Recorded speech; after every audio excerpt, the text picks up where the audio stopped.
It was the father-daughter dance at Melody Farris's wedding in July 2016. Emily wore a white satin dress.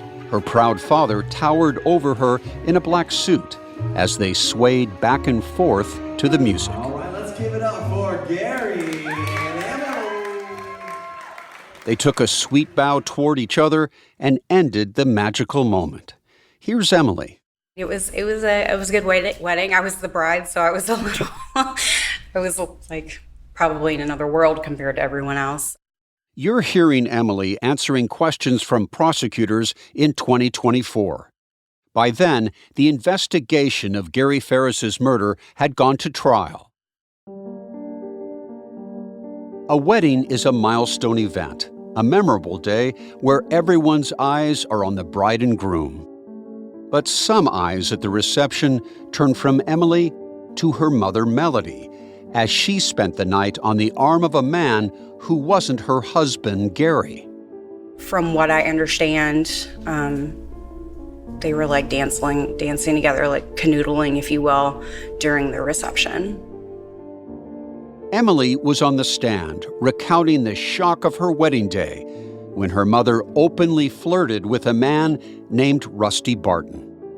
The interactions between the two were of a couple. Like there was, like I felt like under the table leg touching, like getting really close together to talk, just like whispering to each other, like into each other's ears. She said the scene left the whole family shaken and ashamed.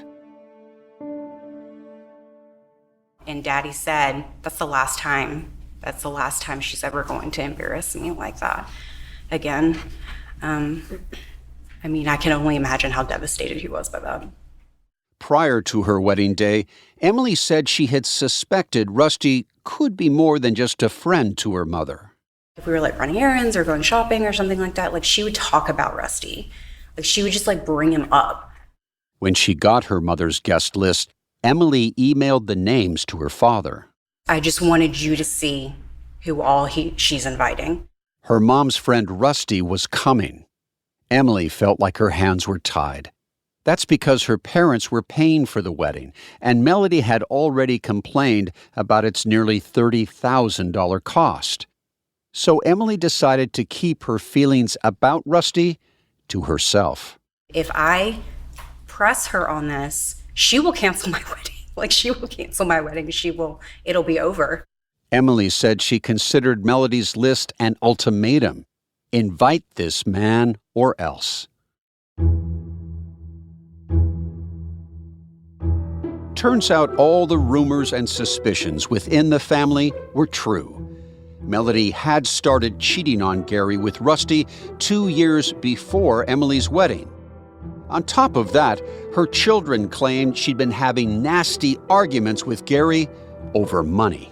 We knew Melody was having affairs. We knew that she was constantly lying to people, spending all my dad's money. And even before this, she would make up lies about us just to make her life a soap opera. I'm Peter Van Sant. From 48 Hours, this is Blood is Thicker, The Ferris Wheel. Episode 3, Private Affairs.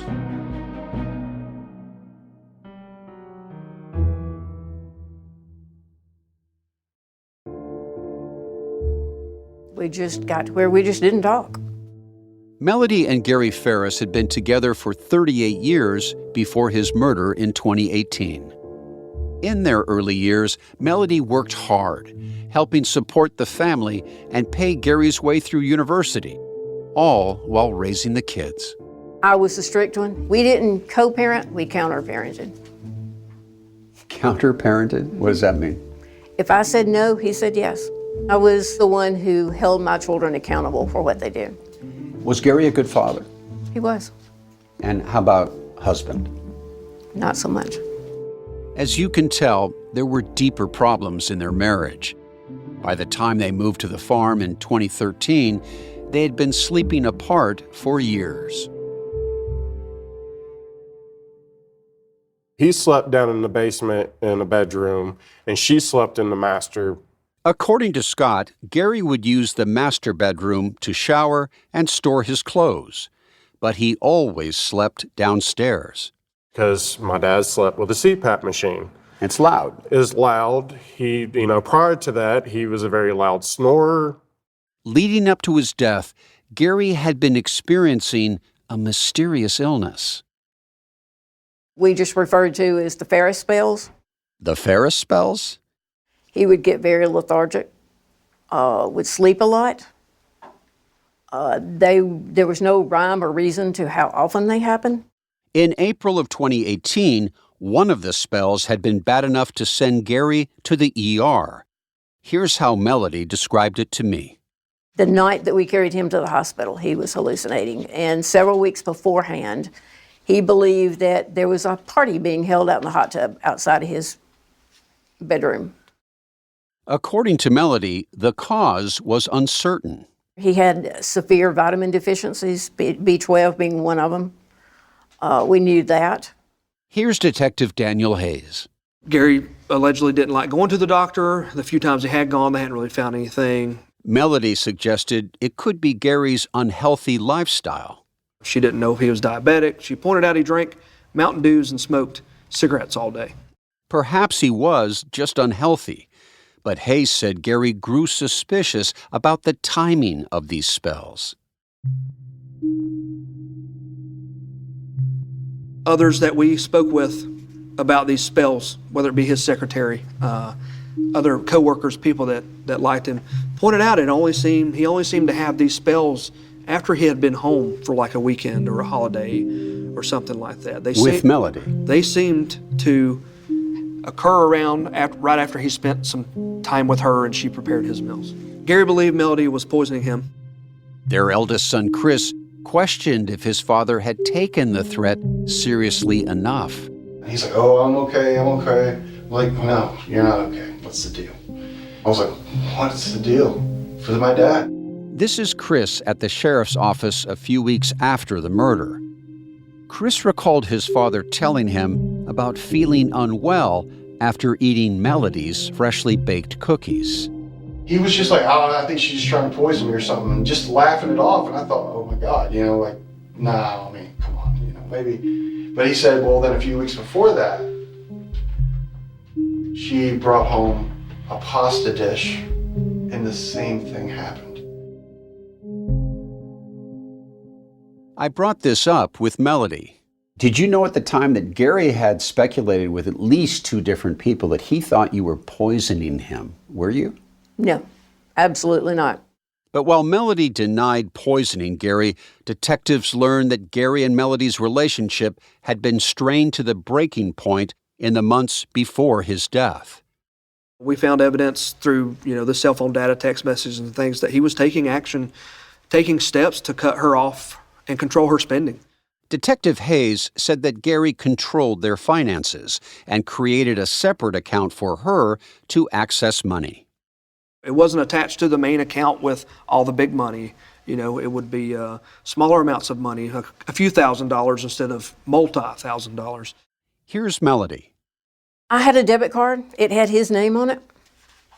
I was free to use it however I wanted to. His name on it? You His didn't name have on a it. debit card with your name on I it? did not. But just like Gary did with their son Scott, he monitored her spending. Anything over, I believe, $25 went immediately to his email. And while she admits Gary was controlling, Melody claimed he was not angry with her. But was there financial arguing going on? Was there financial disputes going on between the two of you during the course of your marriage? Was he angry at your spending? No. Sons Scott and Chris Farris said that's simply not true. They told detectives in 2018 their father was upset. Here's Scott. That's what irritated my dad on, spending money, stuff on that we did not need to spend money on. They said their mom loved to shop, spending lavishly on stuff they considered useless, like fur coats, jewelry, and art. It seemed like she thought she had an endless bank account. She would just, spend money, whatever. Melody once even withdrew a $50,000 line of credit without telling Gary. But money wasn't the only thing dividing the Farrises. Gary believed his wife was having affairs. You said he's caught her.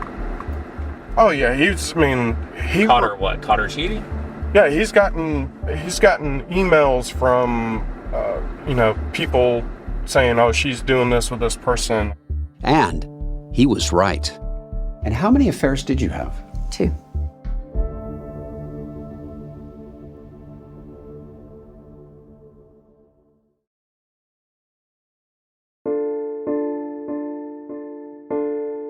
Melody Farris admitted to me that she had 2 affairs during her marriage with Gary, but our conversation was years after the investigation started.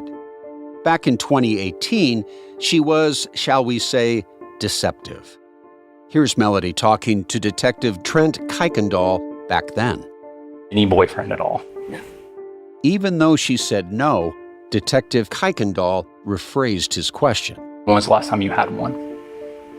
I won't call him a boyfriend, but it was my sister-in-law's boyfriend at the time, but we were all... How long ago? Ted? That's been 10 years. Ted? Yeah. Ted was Ted Wiley. And you heard that right. Melody said she was seeing her husband's sister's boyfriend. Ted dated Gary's sister for about 20 years.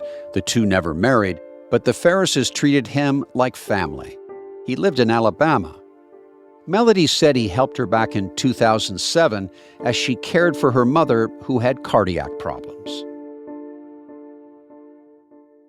She had an open heart surgery that did not go well. I was pretty much gone for a year taking care of her. Melody basically moved to Alabama. He was there to help with things. We would go horseback riding together, but my sister-in-law was right there. Detective Kuykendall asked Melody more about Ted. You had a relationship with Ted many, many, many years ago. Yeah. Was that physical as well? Yeah. That was never physical. Yeah. Her son Scott told detectives otherwise.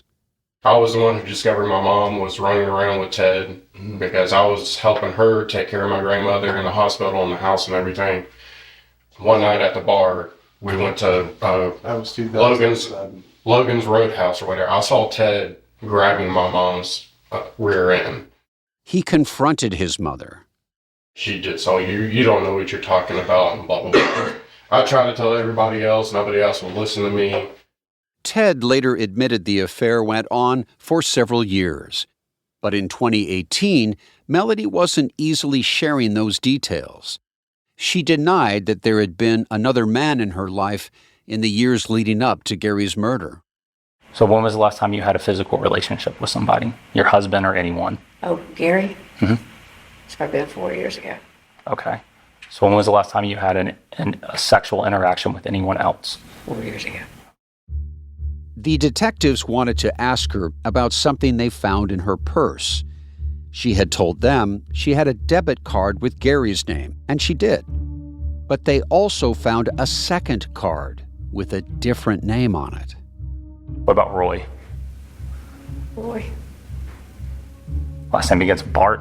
Barton. Here is where the Ferris wheel really gets a spinning. Roy Barton was Rusty Barton. Remember Rusty? He's the man Melody invited to Emily's wedding. When was the last time you interacted with Rusty? Oh, it's been months and months and months ago. Melody tried to downplay her relationship with Rusty, but the detective pushed. Like years? Like No. months? It seems like it's been within the last year. Yeah. It seems like you have a boyfriend. Well, I would still talk to him on occasion, but I mean... When was it physical with y'all? Oh, it's been probably at least a year ago.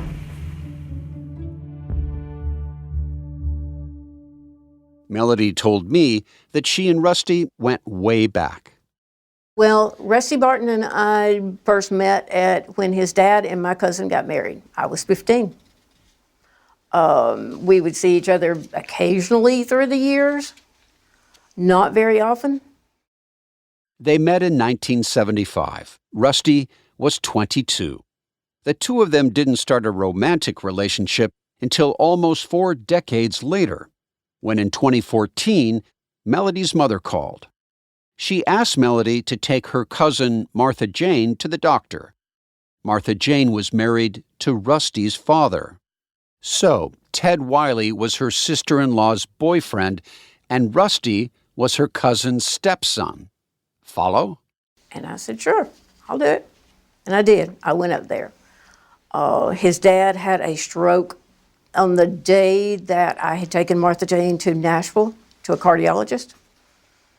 And he and I, started out as, basically working together to take care of his dad and his stepmother, which was my cousin. So, in 2014, as they cared for their loved ones, Rusty and Melody also started caring for each other. And one thing led to another. One thing led to another. And you started an affair? Mm-hmm. Rusty lived in Tennessee, about a 3-hour drive from the Farris farm in Georgia. Handsome and filled with Southern charm and humor, Rusty's white hair and goatee gave him a charismatic look. And you guys would meet in Dalton, Georgia? How often would you do that? It would depend on what he had going, what I had going. It was 2 years into their affair when Melody put Rusty on Emily's guest list. At your daughter's wedding, you brought Rusty Barton. He was there. And isn't that kind of an in-your-face move to everyone? Wasn't that a Gary knew rather I was taking cold, terrible thing Gary to do? knew I had invited him. Why would you even have done that? Because your daughter was very upset that here you are touching each other during the course of the reception. It wasn't dancing. then. It was after all this happened that she said she was upset about it. She never said a thing about it then. That wasn't a nice move on your part, was it? No. In hindsight, no.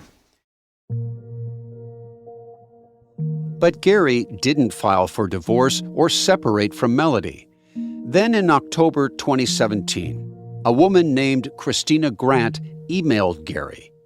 She claimed to be, if you're ready for this, Rusty's girlfriend. In Christina's first email to Gary, she wrote, "Just FYI, your wife and Rusty Barton have been lovers for 3 years." Gary responded, "Do I know you?" Christina then said, "You want to talk?" He replied, "Not right now."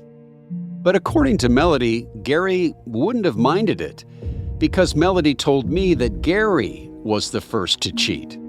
Gary had an affair. When I was pregnant with Amanda. He was the first to cheat. Absolutely.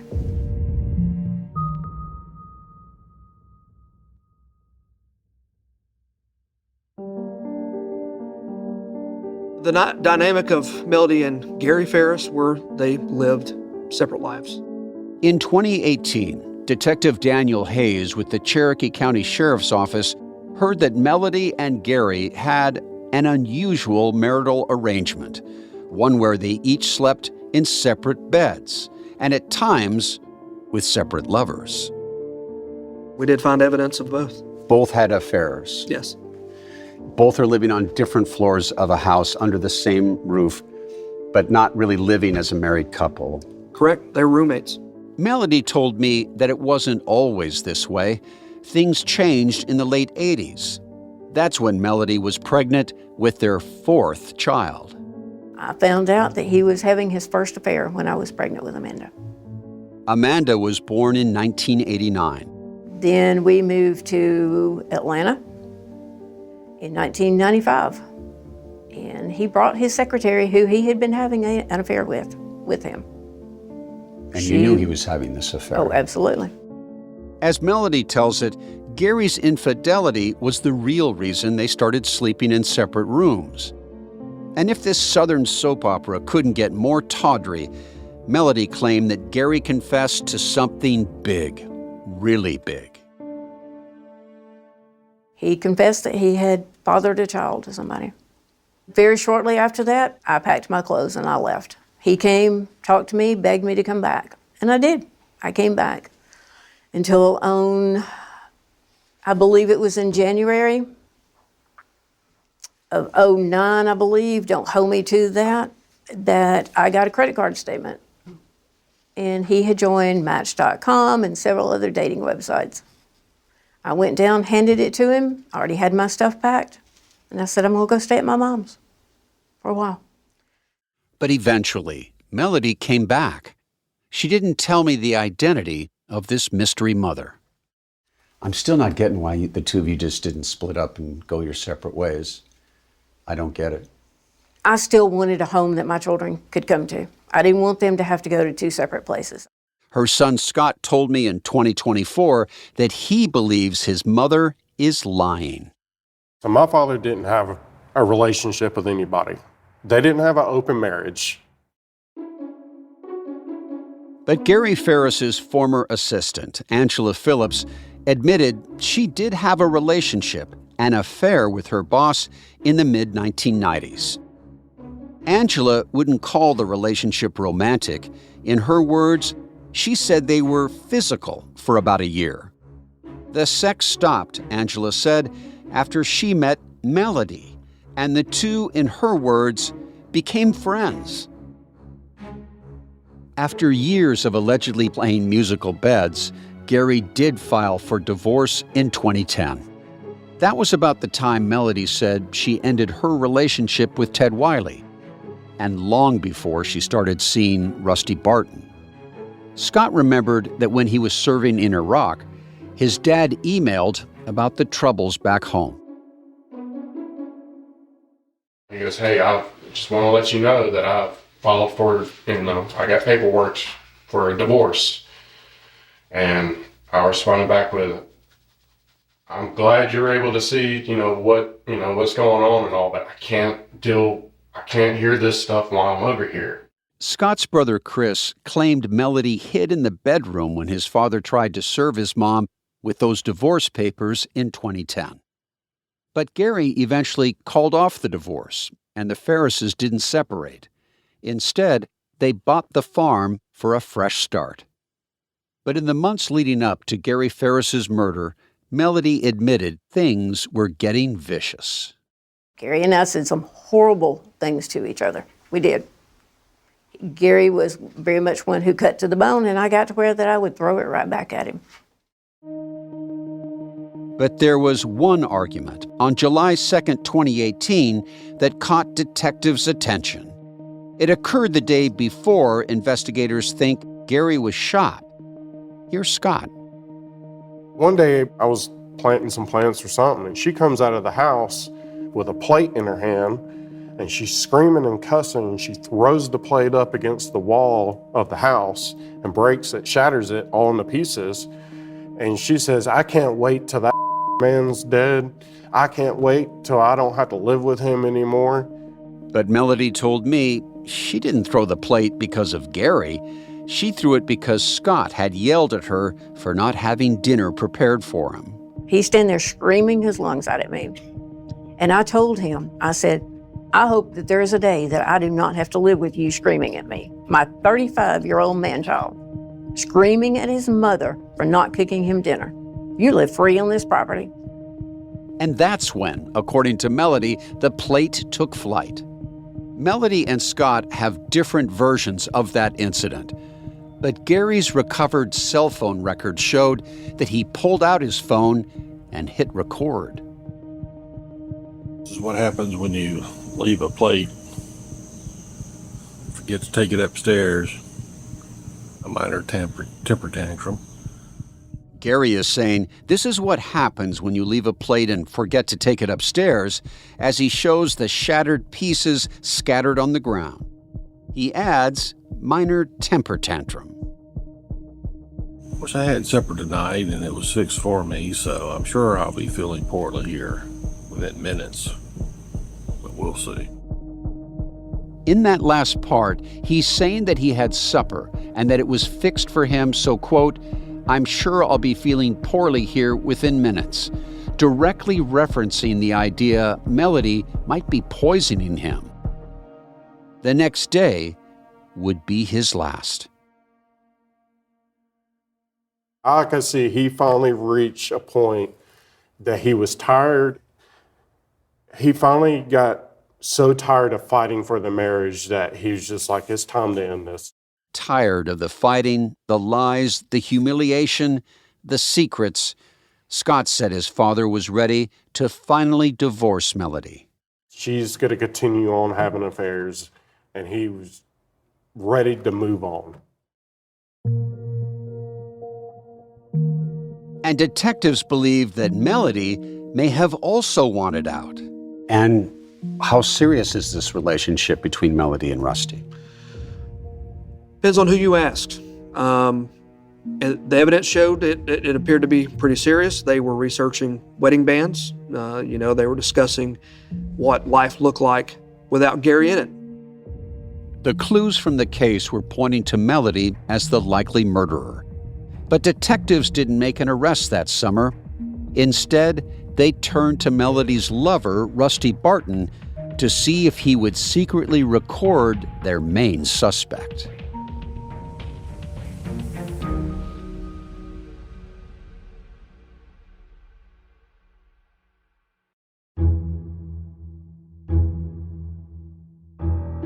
From 48 Hours, this is Blood is Thicker, the Ferris wheel produced by Sony Music Entertainment.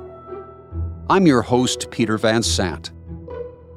Judy Tygard is the executive producer of 48 Hours. Original reporting by 48 Hours producers Betsy Schuler, Ryan Smith, and Hannah Vare. Jamie Benson is the senior producer for CBS News Podcasts, and Mara Waltz is the senior story editor. Recording assistance from Alan Pang and Alana Myers. Special thanks to CBS News Podcast Vice President Megan Marcus. Blood is Thicker was written and produced by Alex Schumann. Stephanie Serrano is our editor. Our executive producer is Shira Morris. Our associate producer is Zoe Culkin. Theme and original music composed by Hansdale Shee. Cedric Wilson is our sound designer and mixed the episodes. We also use music from Epidemic Sounds. Fendel Fulton is our fact checker. Our production manager is Tamika Balance Kolasny. If you're enjoying the show, be sure to rate and review. It helps more people find it and hear our reporting. Thanks for listening.